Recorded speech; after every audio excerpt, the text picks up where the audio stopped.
오늘 레위기 9장은 그 앞에 8장에서 제사장 위임식을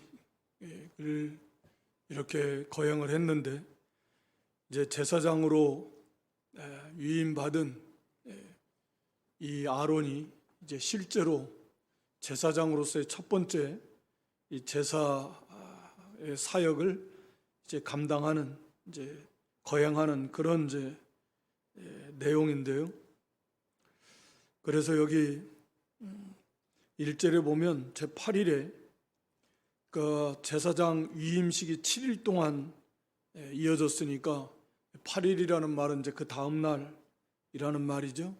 7일 동안 제사장 위임식을 행하고, 그리고 이제 제8일째 되는 날은 직접 아론 또 아론의 아들들 제사장들이 이 제사를 집례하는 그런 이제 내용입니다. 그래서 모세가 아론과 아들들 또 이스라엘 장로들을 불러다가 먼저 아론에게는 2절에 아론에게 이르되 흠없는 수송아지를 속죄제를 위해서 취하라. 또 흠없는 수량을 번제를 위해서 취하라. 그래서 여호와 앞에 드려라. 이게 이제 아론에게 하신 말씀이고, 그 다음에 이스라엘 자손들에게는 3절에 이스라엘 자손에게는 고하여 이르기를 너희는 수렴소를 속죄제를 위하여 취하고, 또 송아지와 어린 양의 1년 되고 흠없는 것을 번제를 위해서 취하라. 그리고 화목제를 위해서 이렇게 여호와 앞에 드릴 소와 순양을 취하라.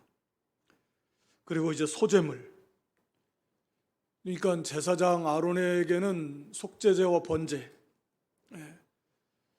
이스라엘 자손들에게는 다 속죄제, 번제, 소제, 화목제,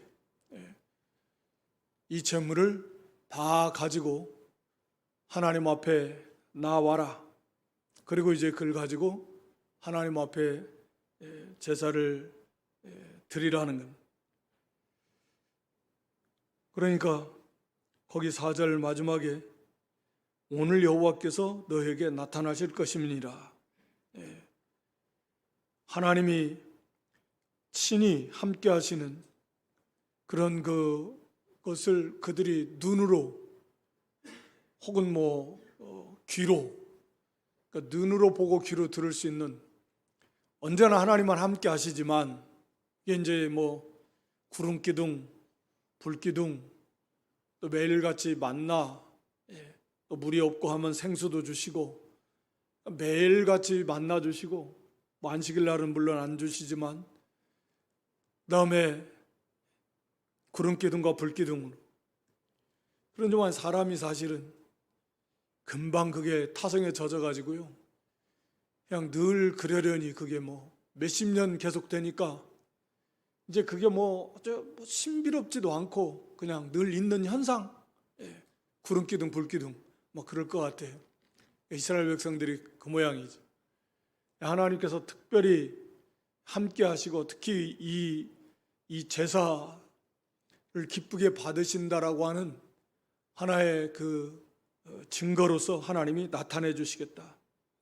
특히 이제 아론이 직접 제사장으로 위임받고 첫 번째 행하는 그 제사, 그것을 하나님이 그 제사 가운데 나타나신다라는 것은 아론의 제사장직을 인정하겠다. 7일 동안 위임식 바로 행한 거 하나님이 인정하시고, 또 이제 아론이 직접 이 제사를 드리는데 하나님이 그들 인정하셔서 그 제사를 기쁘게 받으시겠다라고 하는 그런 그 확증이죠.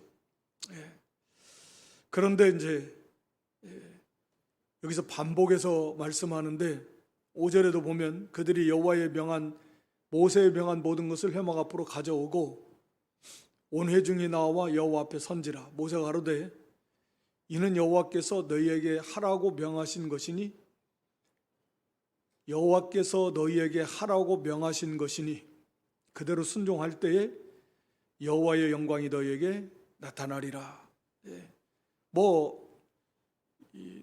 당연하다시피 한 그런 이제 하나님의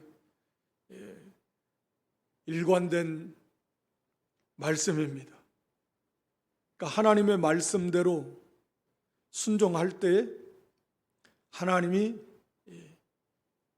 영광이 너희에게 나타난다. 하나님의 영광을 너희가 보게 될 것이다. 그래서 7절 마지막에도 여호와의 명대로 하라. 여호와의 명대로. 그래서 10절에도 여호와께서 모세에게 명하심과 같았고 하나님의 명령대로 다 했다 그 말입니다. 21절에도 모세의 명한 것과 같았더라. 그러니까 하나님께서 모세에게 주신 말씀대로 그대로 다 순종할 때에 하나님이 기뻐 받으시고 또 하나님의 영광이 나타난다 라고 하는 것입니다. 당시에는 우리가 이거 보면 머리 나쁜 사람은 이거 써놓고 봐야 돼요. 각 제사마다 예물이 다르고 1년 된 거기 어린 양, 1년 되고 흠 없는 것, 송아지 어린 양, 또 염소,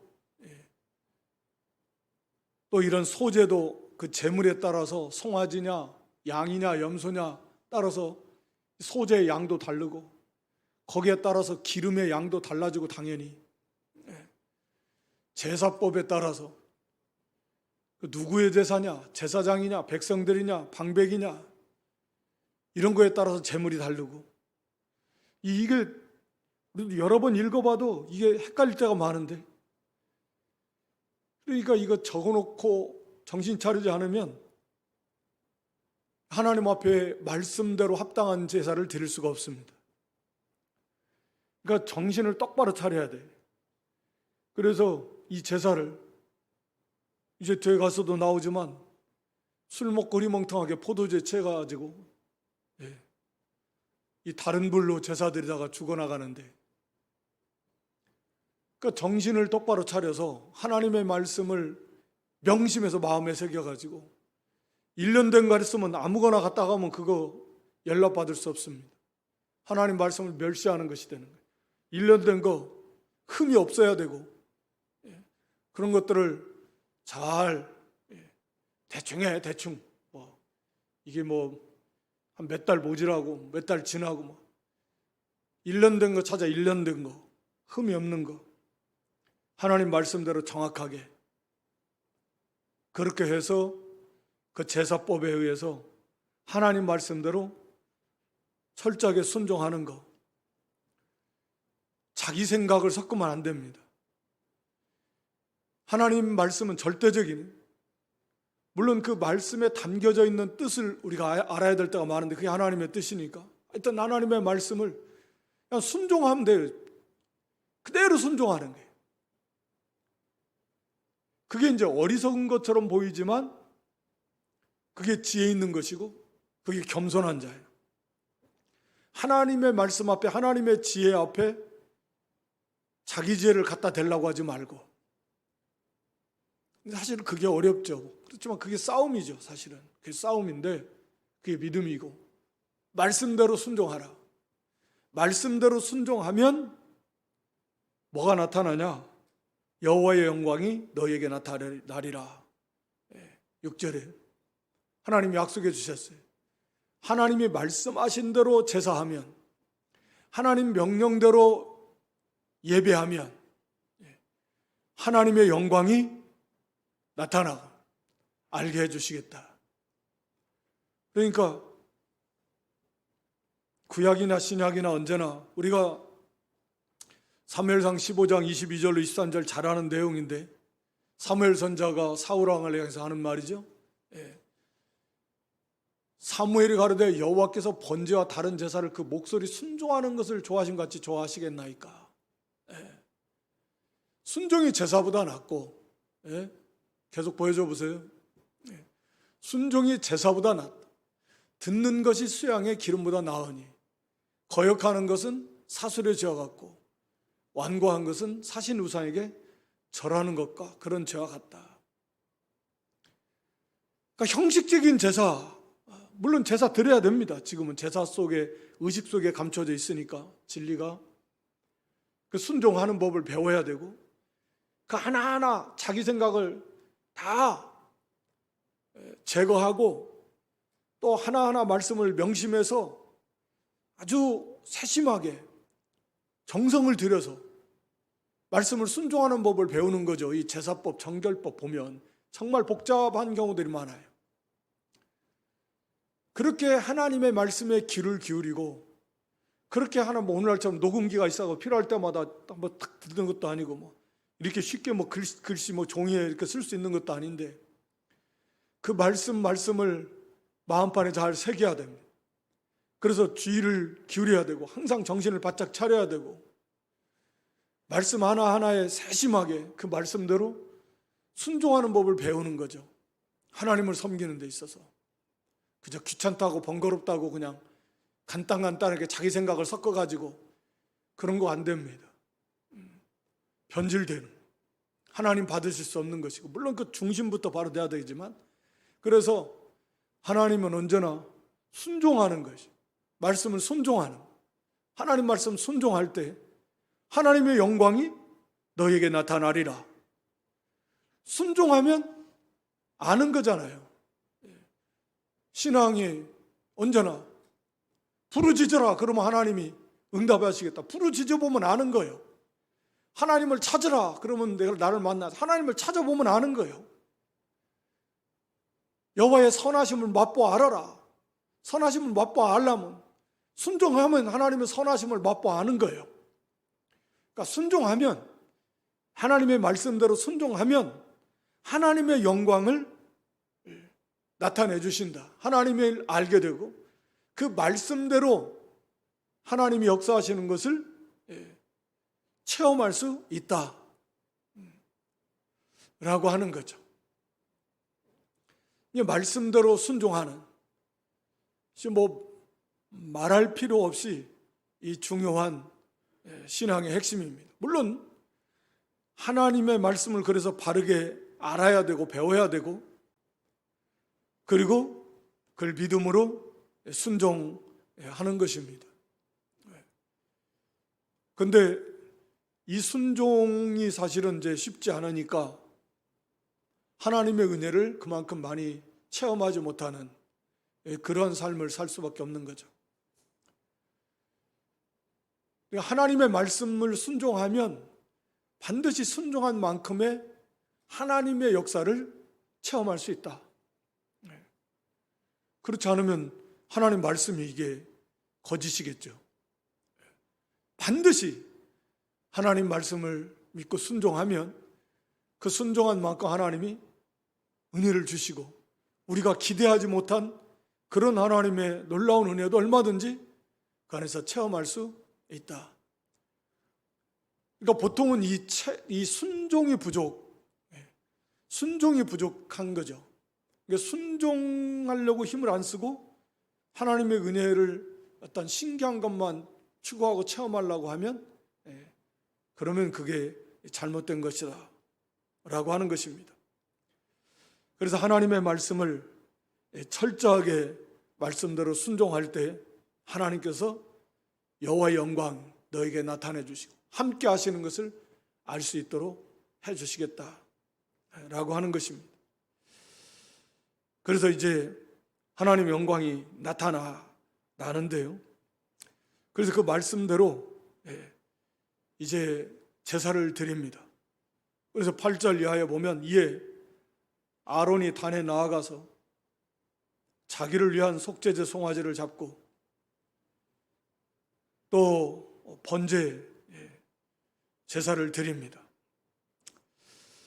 7일 동안이나 유임식 거행하면서 매일같이 이 제사를 드렸는데, 속죄제, 그 다음에 번제, 그 다음에 화목제, 제사를 드렸는데, 그런데 이제 그건 유임식이고 정작 본인이 실제로 이제 제사장으로서의 제사를 집례할 때 역시 속죄제 드려야 된다. 연약한 인간이니까. 우리 예수님은 뭐 그러실 필요가 없으시지만 자신의 죄 때문에 속죄제를 드리실 이유가 없지만 우리를 위해서 영원한 단번한 그런 완전한 속죄 제사를 드리셨지만 그 모형인 인간 제사장들은 그럴 수밖에 없다라고 하는 거고, 그리고 이제 그 번제, 속죄제의 번제, 그거 다 하나님 앞에 번제는 완전한 그 헌신, 그러니까 죄의 문제가 해결받고 뭐 언제나 순서가 그렇습니다.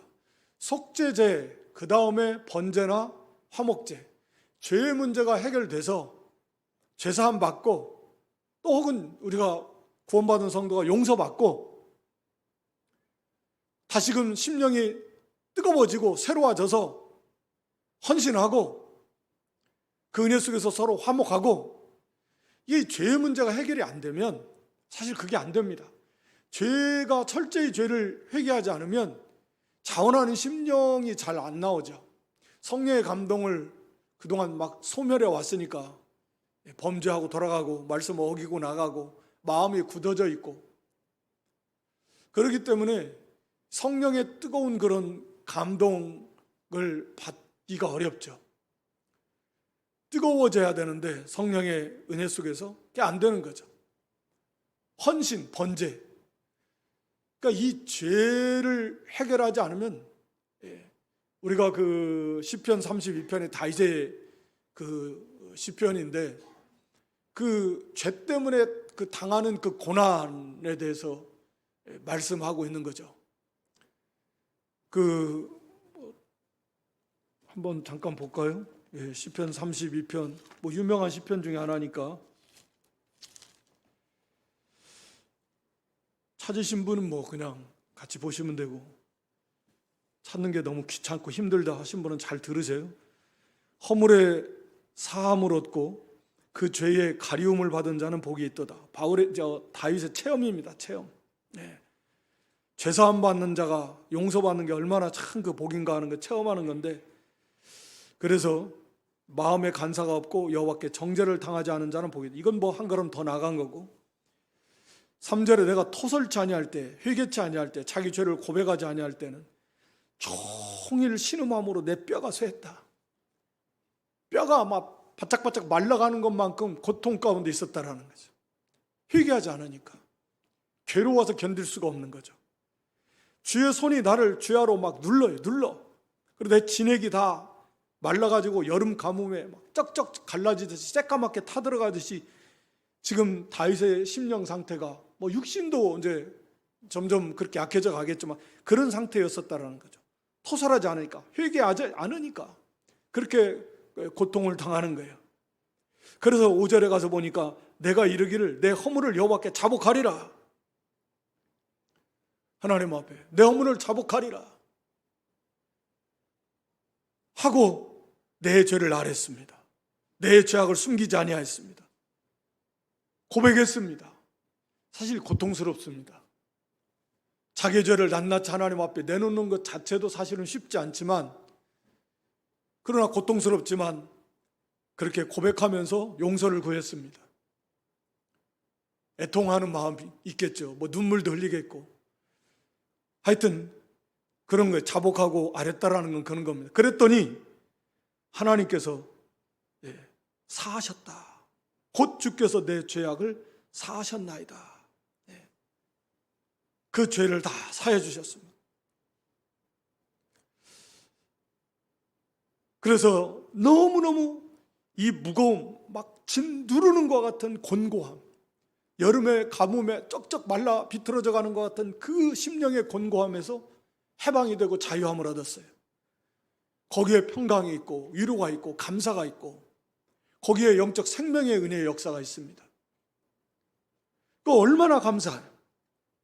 그래서 경건한 사람은 주를 만날 기회를 타라. 회개의 죄를 깨달을 때, 하나님이 회개하라고 자꾸 우리 양심에 가책을 주고 곤고해질 때, 은혜가 안 될 때, 이거 빨리 회개할 때예요.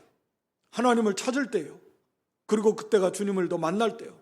그전에는 하나님 앞에 나온다고 해도 회개하지 않으면 이게 만나지지가 않아요. 교통이 안 돼요. 자기 혼자만 그냥 왔다 가는 거지.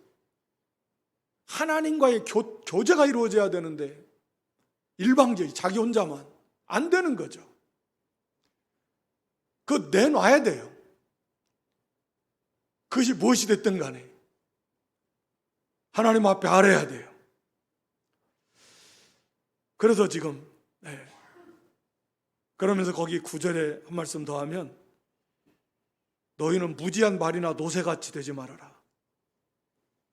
빨리 깨달았고 회개하지 않으면 이제 무지한 말이나 노새처럼 회초리를 맞고 끌어다가 막 회개 자리, 회개 안 할 수 없는 자리로 막 하나님 몰아가시는데 그때서 회초리 맞고 막 그래가지고 그때서 가서 회개하면 얼마나 어리석어요. 실컷 맞고 회개하려고 그래. 그렇게 하지 말라는 겁니다. 그러니까 이게 속죄제, 이게 우리가 뭐 예수님의 속죄를 상징하지만 오늘 우리에게 있어서는 마찬가지 구약의 제사장 성도들 죄가 날 때마다 속죄제를 드렸지만 생각날 때마다 죄를 범할 때마다 오늘 우리는 예수를 믿어서 우리가 다 법적으로 완전한 사람, 의인이 되었지만 실제적으로 늘 우리가 죄를 짓고 살면 그 죄를 그냥 외면하고 그게 습관이 돼가지고 그렇잖아요. 항상 처음에는 모든 것이 죄를 안 짓다가 질 때는 두근반 세근반 콩닥콩닥 하고 막 그러잖아요. 그런데 이것이 빨리 회개를 안 하면 이게 감각이 점점 무디어져 가지고 콩닥콩닥도 안 해요. 가책도 별로 이제는 그렇게 괴롭지도 않아요. 그게 뭐냐면 그만큼 영적으로 생명에서 멀리 떠나는, 감각이 없어진다라는 거죠. 마치 그 영적 문둥병이 들면 그런다 그러잖아요. 감각이 없어져요. 아픈 줄을 몰라요. 살이 떨어져 나가는데도, 죽어 나가는데 자기 육신이 막, 근데도 아픈 줄을 모른다. 이게 감각이 없어져 가지고 고통스럽지도 않고 책망도 안 받고 괴롭지도 않고 그게 괜찮은 게 아니래요. 그래서 이 죄를 회개하는 문제가 얼마나 반복되게 하나님께서 이 구약 성경을 오늘 신약 성도들이 뭐 이걸 읽을 줄 모르고 기록해 놨겠습니까? 왜 비슷한 얘기를 이렇게 반복해서 그렇게 수백 번 막 나올 만큼 그렇게 반복해서 말씀하실까? 하나님께서, 성령께서 그걸 기록하신 건데 그래도 안 되는, 그래도 안 되는, 그래도 금방 잊어먹어요. 그만큼 중요한 문제. 그래서 이 속죄, 죄의 문제가 해결이 돼야 번제, 희생, 완전한 헌신, 그 다음에 화목, 이게 이어질 수가 있는 겁니다. 그러니까 죄의 문제가 해결이 안 되는데 어떻게 화목이 이루어지겠습니까? 어떻게 자원함을 헌신, 하나님 기뻐하실 헌신을 이룰 수 있겠느냐.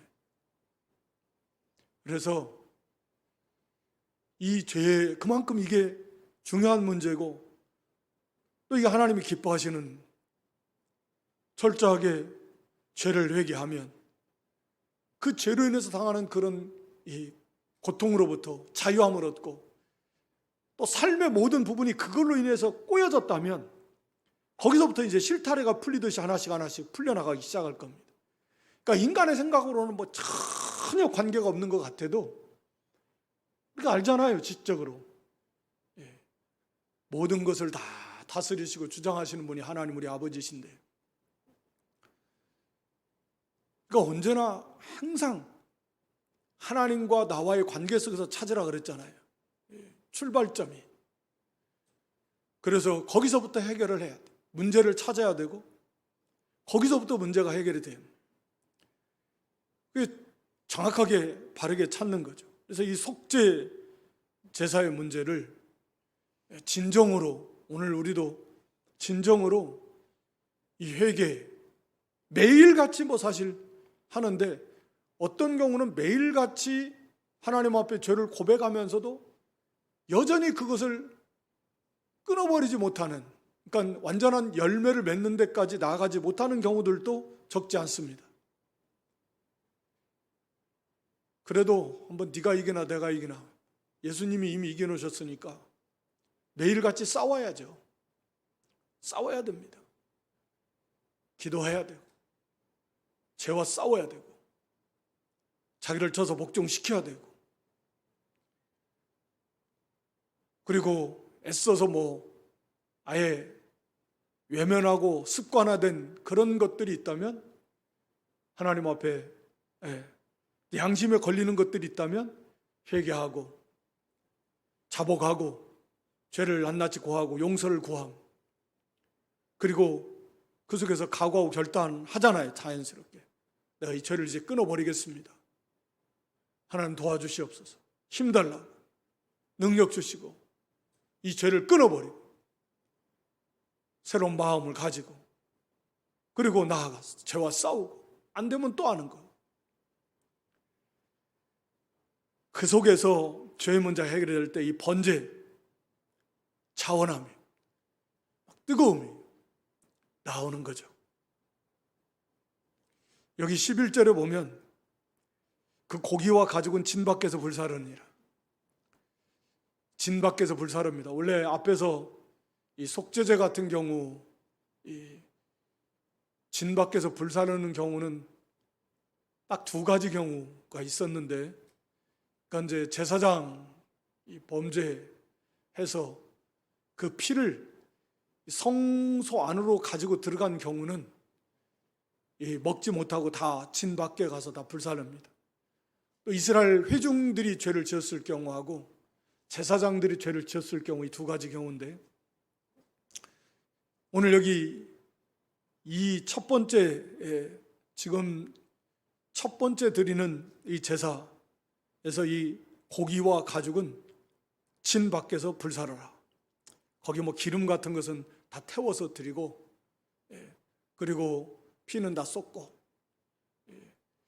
그래서 예수님이 당하신 그 고난, 특히 여기 이제 진 밖에서 불사르라 라는 말은, 우리가 이제 이 말씀은 히브리서 13장 12절 이하에서 이 말씀을 이제 가지고 예수님의 십자가 고난, 진 밖이라는 건 예루살렘 밖, 진영 밖, 영문 밖.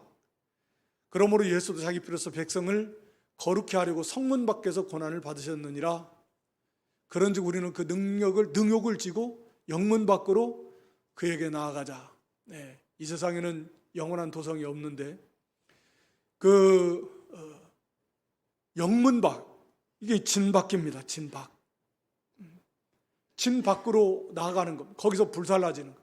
바로 예수님이 예루살렘 성 바깥에, 구체적으로 말하면 이 갈보리, 그 골고다에서, 그 언덕에서 이제 십자가 대속제물, 화목제물 되어 주실 것을 말씀한 건데, 히브리 기자는 이제 그걸 들어서 오늘 우리도 그 능욕을 지고 영문 밖으로 그에게, 예수님에게 나아가자.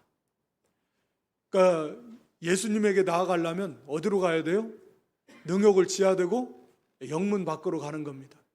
예수님께서 영문 밖에서 고난을 받으시고, 그러니까 십자가에서 죽으신 것처럼, 그러니까 영문이라는 거, 영문 안이라는 거, 예루살렘, 다시 말하면 예루살렘, 이 땅에 있는 지상의 예루살렘, 당시 이제 유대교가 이렇게 완전히 주장하는 그런 껍데기만 있는 그런 유대교하고 빌라도 세상과 짝해가지고 예수님을 십자가에, 그러니까 예수님을 배척하고 예수님을 시기하고 예수님을 미워해서 예수님을 십자가에 죽였습니다. 다시 말하면 영문 밖이라는 그런 거, 세상이 예수님을 받아들여지지 않아요. 환영하지 않습니다. 미워합니다. 핍박합니다. 쫓아냅니다. 죽음의 자리로 쫓아내는 거예요. 그게 영문 밖입니다. 예수님이 그 길을 걸어가셨다. 그러니까 우리도 진 밖으로 나가는, 이 말은 영문 밖, 세상, 이 세상에는 영원한 도성이 없습니다. 영원한 하늘의 도성을 바라보면서 예수님이 걸어가신 것처럼 예수님의 뒤를 따르려면 세상으로부터 환영받지 못하는 거죠. 세상과 세상에 있는 것을 당연히 우리가 추구할 것도 아니고, 그걸 향해 갈 것도 물론 아니고, 예수님을 따라가려면 세상으로부터 미움당하고 배척당하고 고난당하고 핍박당하다가 뭐 하나님이 예정해 놓은 사람은 순교의 자리에도 나가는 것이고 뭐 감옥에도 갇히는 것이고, 그렇게 해서 영원한 하늘의 도성, 하나님이 지으신 그런 영원한 하늘의 도성을 향해서 나가는 것입니다. 그러니까 여기 진 밖에서 불사른다. 예수님이 영문 밖에서 십자가 지실 것을 말씀했고, 그것은 오늘 우리에게도 바로 그 예수님처럼 우리도 영문 밖으로 나가야 된다. 그 능욕을 지고 그 멸시, 조롱, 희롱, 고난, 예수님의 뒤를 따르려면 자기 십자가 도성 밖으로 나가야 돼. 이 세상 뭐 공간적을 말하는 건 물론 아니잖아요. 세상으로부터 배척받을 환영 못 받아요. 오늘날에도 뭐 좋은 얘기는 좋아하지만 지옥 얘기하면은 열이면 열 다 싫어할 겁니다. 누가 좋아하겠습니까? 예수 믿으면 복 받습니다. 그런 정도면 그냥 뭐 싫어도 그냥 그런가 보다 하는데, 그런데 이제 거기다가 예수 안 믿으면 지옥 갑니다. 이랬다가는 이제 표정이 싹 변화되는 거죠. 이 참 진리를 밝히고 참 믿음의 길을 걸어가면 이 싫어하고 배척당하고 경우에 따라서는 핍박당하고 죽임당할 수 있습니다.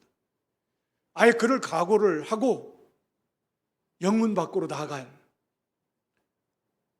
여기 예수님이 그러셨던 것처럼 제사장들, 오늘 우리가 만인 제사장이라고 그랬잖아요. 왕 같은 제사장들. 그런 각오를 하고 주님의 뒤를 따를 각오를 해야 됩니다. 이 땅에는 영원한 도성이 없다. 근데 뭐 이 땅의 것을 뭘 바라봅니까? 금방 있으면 망할 건데. 안타깝지만 어찌됐든 뭐 지금 어디 지진 나가지고 지진 날 줄 알면 이제 망하고 무너진다. 그러면 그 안에 있겠습니까? 빨리 거기서 달아나야지. 큰 길게 보면 이 세상이 그런 세상이란 말이죠. 우리가 계시록 18장 4절에 기록한 대로 내 백성아 거기서 나와라, 나와. 거기 지금 망할 건데 너들 거기 있어서 그들과 함께 죄짓다가 그들이 당하는, 거기에 같이 그 고난 받을래네. 그 심판 받을 건가? 거기서 나와야지. 좀 있으면 무너진다. 이거 무너져. 나와야지. 그 영문 밖으로 나와야지. 이 세상은 망할 세상인데 그걸 항상 기억하면서 항상 우리가 말씀에 일깨움을 받아야 되고, 매일매일 기도에 힘쓰고 매일매일 성경을 읽어도 이 싸움에서 쉽지 않다는 거 우리가 알잖아요. 정신없이 살다 보면 금방 세상 속으로 막 빨려 들어가고 언제 그 안에 있고 막 거기에 좌지우지 되는 자신의 모습을 발견할 수 있을 것인데, 정신을 바짝 차리고 근데 매일 기도하지 않고 힘쓰지 않으면 그거 어떻게 되겠습니까? 그렇게 해도 힘든데. 영문 밖으로 나가는, 진 밖에서 불사르는, 이것을 우리에게 아예 그냥 불사른다. 불사르는 것이 얼마나 고난이에요. 예수님처럼 영문 밖에서 불사른, 쫓겨나고 빼앗기고 짓밟히고 불사르는 것 같은 고난받고 그런 죽음 각오하고,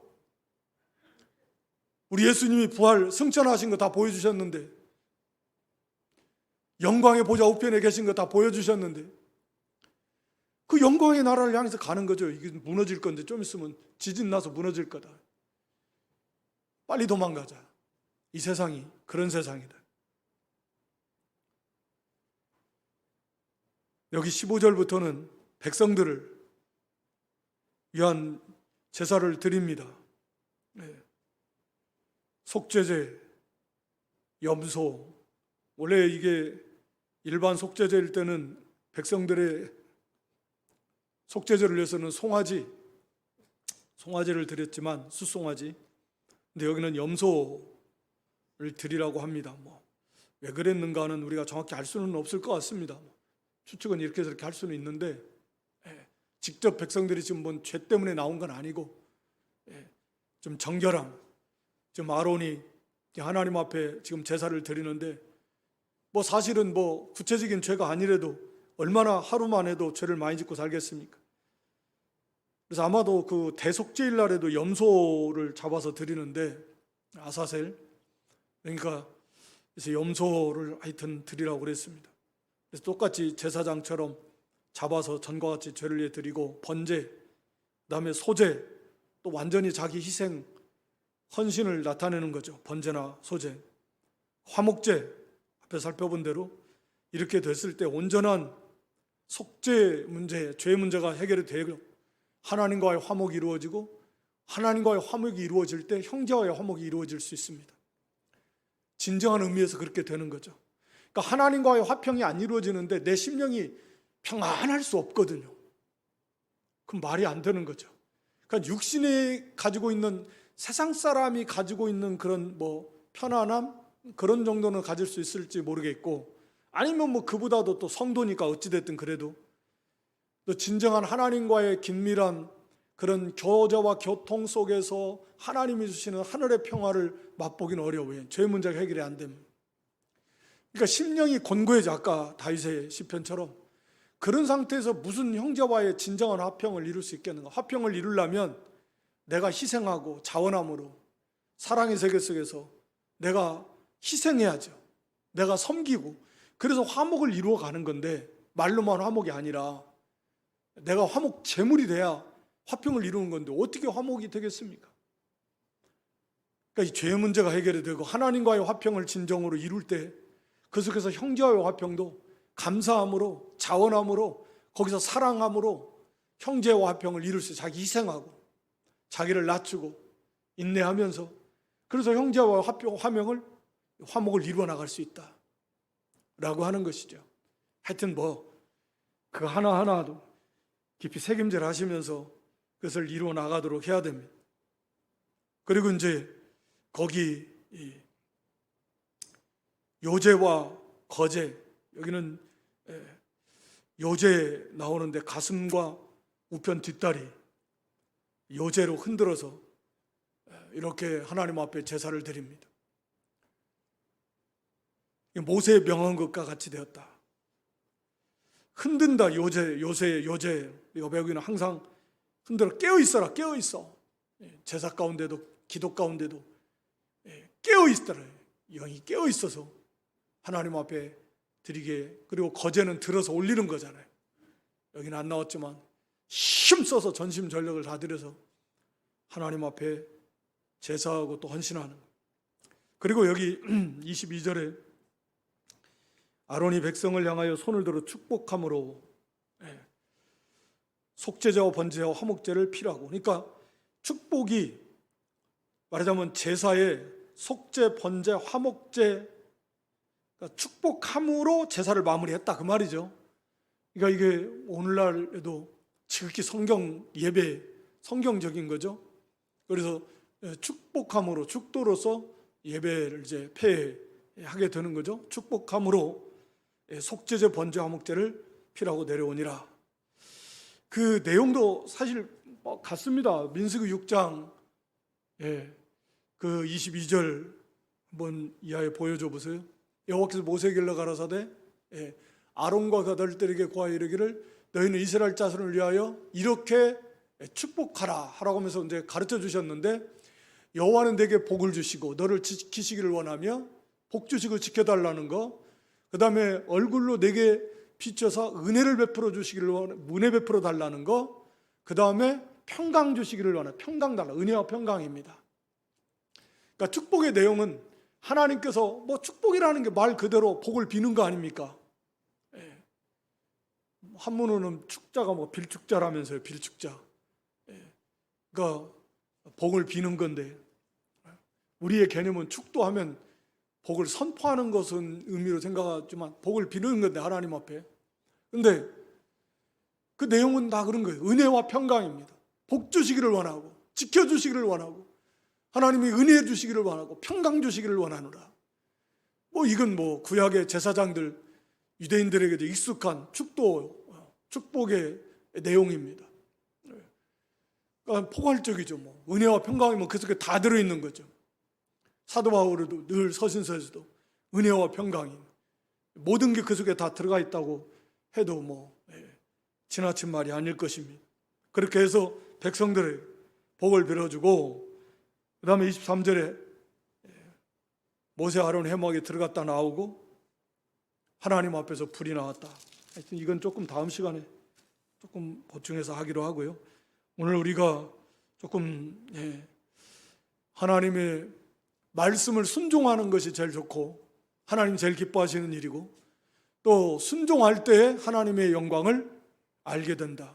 순종하는 만큼 알게 됩니다. 체험하게 되고 알게 될 것입니다.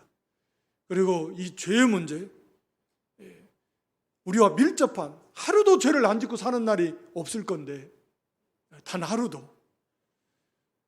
그렇다면 이 죄를 용서받는 문제가 얼마나 중요하겠습니까? 이게 해결이 안 되면 얼마나 곤고해지는데, 다윗처럼, 다윗과 같은 믿음의 사람일수록 사실은 더 민감하죠. 그래서 참 행복한 삶을 사는다면 죄를 안 짓는 게 제일 좋지만, 의를 행하는, 의만 행하면 말할 필요 없겠지만 현실적으로 그런 사람은 거의 없다고 보고, 죄를 지었을 때 최대한 안 지려고 하지만 선한 싸움 싸우다가 죄를 지으면 회개하는 거, 죄를 고백하고 하나님 앞에 자복하고 하나님과의 막힌 거 푸는 거, 그래야 형제와의 관계도 풀어지고 삶도 얼마든지 자원하는 심령도 나오고 번제 헌신도 할 수 있고 하는 거죠. 그래서 이 죄 용서받는 문제를 그냥 매일같이 하나님 마음은 뭐 하나님 용서해달라고 하니까 이게 습관화가 돼가지고 어떤 때는 외통함도 없이 막 없이 그냥 잠깐 앉아고 막 잠깐 그냥 하나님 뭐 해놓고는 그런 식으로 하지 말고 좀, 이건 심각한 문제잖아요. 어떻게 보면 시간을 좀 더 많이 들여서, 하나님이 됐다가 와야지, 하나님은 아직 안 됐어 하는데 자기 혼자 나가지고 하면서 아이고 하나님 해놓고는, 그래 놓고는 되냐고요. 하나님께서 됐다 하는 게 옵니다.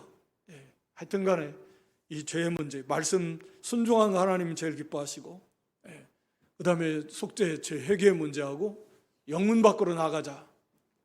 우리 예수님처럼 진 밖에서 불난 우리 영적 제사장들 하나님 앞에 속죄제 이제 드린 거 다 진 밖에서 불살았던 것처럼 우리들도 바로 그런 예수님을 따라서 영문 밖으로 나아가는 그런 믿음 될 수 있기를 주님의 이름으로 축원합니다. 아버지 하나님, 이전에도 저희들 은혜 주셔서 여러 가지로 피곤하고 힘들고 어려운 가운데 있지만 하나님 앞에 이렇게 수요 저녁 예배를 드릴 수 있도록 은혜 주신 하나님 고맙고 감사합니다. 이 시간에도 주신 말씀이 우리 마음에 항상 살아 역사하게 해 주시옵소서. 하나님 말씀을 순종하는 걸 하나님이 제일 기뻐하신다 그랬사오니, 우리가 순종할 때에 하나님의 영광을 보게 되고 알게 되고 순종한 만큼 하나님을 체험하게 된다 그랬습니다. 참으로 말씀을 바르게 배우고 깨달아서 순종하는 행함이 있는 사람 믿음들이 되게 해주셔서 우리의 참 삶이 하나님을 날마다 알아나가고 하나님의 선하심과 인자하심을 날마다 맛보 알아나가는 참 복되고 아름다운 승리하는 삶을 살 수 있도록 하나님 도와주시옵소서. 그러지 못할 때 우리의 죄를 애써 외면하지 말고 철저히 하나님 앞에 나와서 그 죄의 문제를 낱낱이 고백하고 해결받고 하나님과의 관계가 날마다 회복이 되어서 자원하는 심령으로 참으로 헌신하고 영문 밖으로까지 나아가고자 하는 뜨거움을 가지고 자기를 부인하고 이렇게 주님의 뒤를 따라갈 수 있는 그런 믿음들이 될 수 있도록 하나님 도와주시옵소서. 예수님의 이름으로 기도드리옵나이다. 아멘.